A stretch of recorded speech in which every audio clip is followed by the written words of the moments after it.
These young people are truly the reason that we are here today. I grew up as a campfire girl, and we learned to leave the world in a little better place than we found it. And in my career as an advocate and public servant, I've tried to do that every single day. And while today's young people are also encouraged to make our world a better place, our planet is running out of time. I've heard it loud and clear from young people across the state. Climate action is crucial and it's urgent. If we don't take action right away, it is the next generation that will pay the price. Neglect on our part will mean their loss, and that is simply unacceptable. From the beginning of this conversation regarding climate change, I have been very clear. Immediate efforts and bold action are needed to tackle this scourge that is devastating the Oregon we know and love. And a smart approach can both protect the environment and continue to grow our economy. Hundreds of people spent countless hours over many years collaborating on a path forward via legislation using a market-based approach known as cap and trade. Republican lawmakers repeatedly walked out on the job, thwarting the democratic process. That is not how democracy works. Their actions held Oregonians hostage and seriously damaged the legislative branch.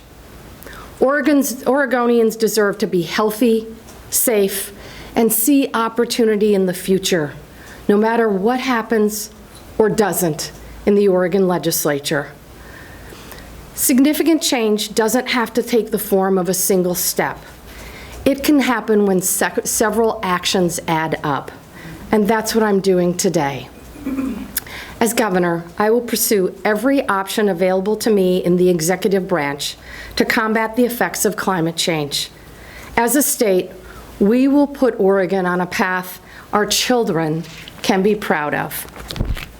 Last July, I committed to Oregonians that if the legislature failed to take necessary action this year, I would use the tools available to me as the chief executive to address climate change. And that is exactly what I'm doing today. The executive order that I will sign shortly is sweeping and comprehensive, directing our state agencies to take action to urgently tackle climate change. I want to highlight a few major parts. First, it sets new science-based greenhouse gas reductions goals. 45% below 1990 levels by 2035, and 80% below 1990 levels by 2050. Second, it directs the Environmental Quality Commission to set and enforce sector-specific caps on climate pollution in 3 of the largest sources of emissions in our state: transportation, natural gas, and large industrial polluters. These caps will decline over time in order to meet our new greenhouse gas reduction goals. Third, it doubles the clean fuel standard to 20% by 2030 and 25% by 2035, reducing pollution from cars and trucks. This is the most ambitious clean fuels goal in the entire country. It will substantially reduce carbon emissions in the transportation sector using a model proven to reduce pollution at a very minimal cost.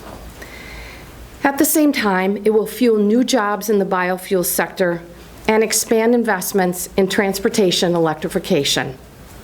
Finally, my executive order adds climate action as a lens to all of our state agency work, making lowering carbon emissions a priority. The state oversees billions of dollars.